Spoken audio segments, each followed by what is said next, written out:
Hey, what's up guys? Matt here with Fix Anything Save Money. Today we are going to be showing you how to replace the carburetor on this Ryobi jet fan blower. This is model, can't really see it, but it's down on this little sticker right here. It's model RY25AXB. Okay. So we're going to be showing you how to replace the carburetor with an aftermarket kit made by a company called Hypa.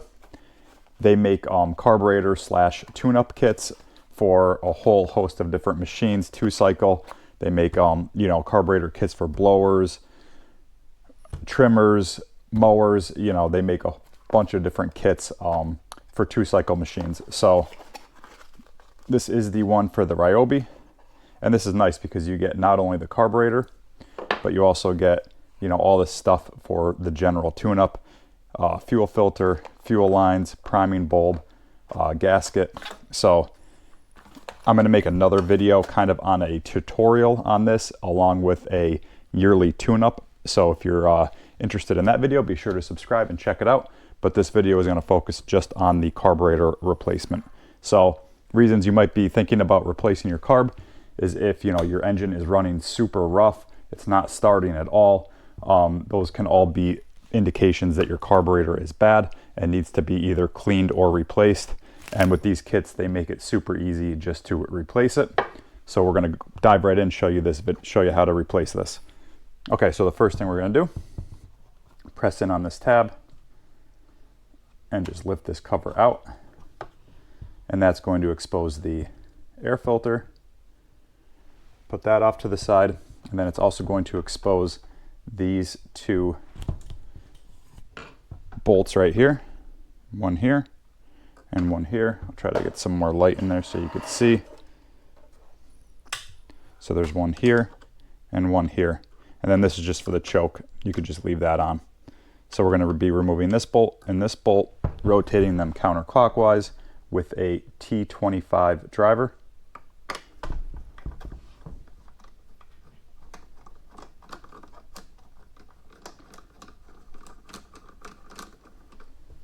I'll get the bottom one, and this is going to allow us to remove the air filter housing, and it's going to let us expose the carburetor.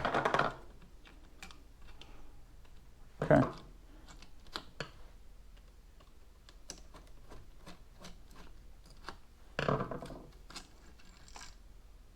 Okay. So there's our two bolts. We could just set this off to the side like that. Set the cover off. Okay, so now this exposes the carburetor. And you can see here we had a gasket drop down. We could grab that real quick.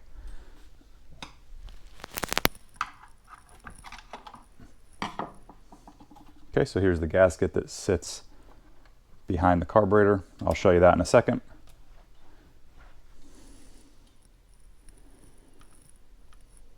Okay, so now what I like to do is remove this throttle cable first, and then it makes it easier just to remove the fuel lines. So what you're going to do is just kind of take this wheel right here, just pull this up and just kind of hold it with one hand while you take the throttle cable and just kind of push it out like that. And you can see how it's L-shaped and how it goes in. So it goes in like that. And then you release it down. So again, to remove it, we're just going to pull this up and then take our throttle cable right here and just kind of pull it out. Okay, and now all we're left with is the fuel lines, which honestly is usually the kind of the biggest pain to remove is the fuel lines. What I like to do is just kind of take a flat head and just get in here and just pry down. There's one, and then we'll go through what these fuel lines do in a second once they're off. And then we could just take the other one and just get behind it and just pry that down. Okay.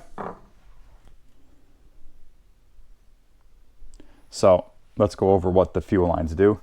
This one right here coming up. This just terminates about an inch down into the tank, and that one connects to that, and that just takes the excess fuel in the carburetor and dumps it back down into the tank.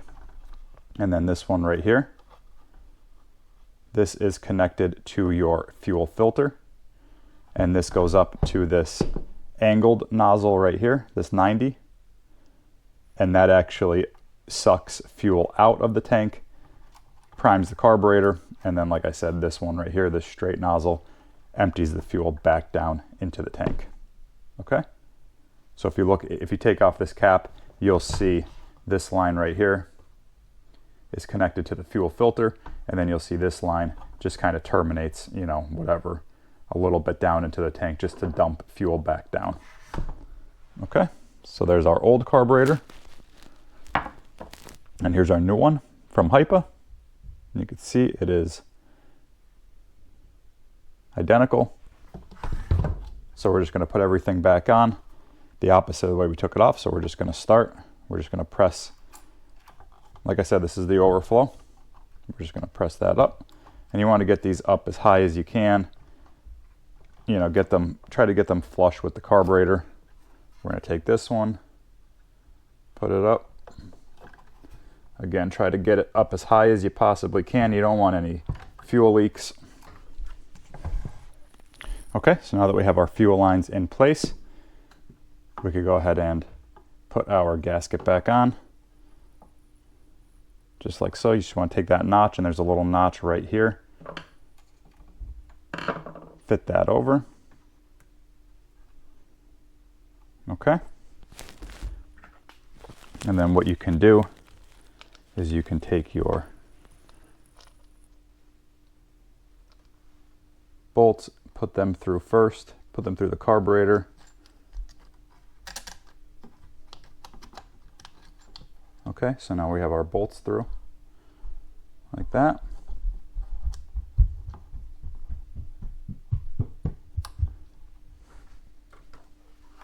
And now we're just going to fit everything through. You just want to make sure that these bolts are going through the gasket when you put them on. So it's going to kind of be hard to show on camera, but we'll try.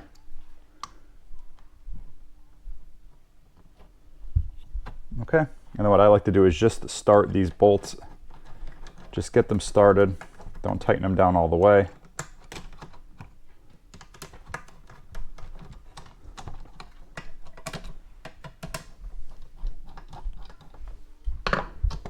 Okay, and now the only thing we have left is our throttle cable.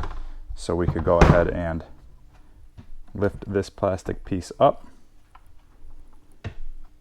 and just put that in like so, and just kind of press it up, and then just test it out.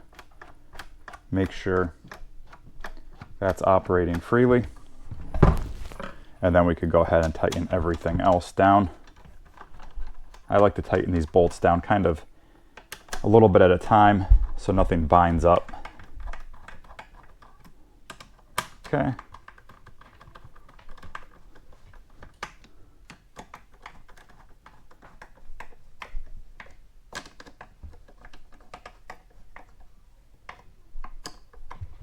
Okay. And now we could go ahead and put our air filter back on, just like that.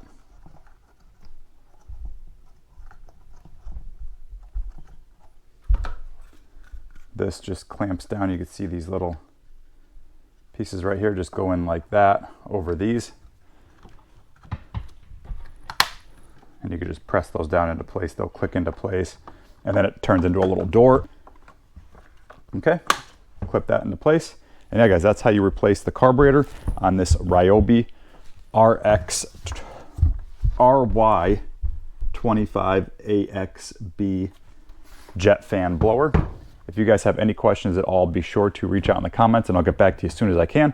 Otherwise, be sure to subscribe to the channel, check out my other tool DIY videos. Like I said, I'm also going to have a video up on you know, a tutorial on this, how to start it, the fuel that it takes, although I will say this takes a 50-to-1 fuel mix, just kind of how everything goes together and everything like that. So be sure to subscribe, check out that video if you're curious. And yeah, guys, thanks for watching. We'll see you next time.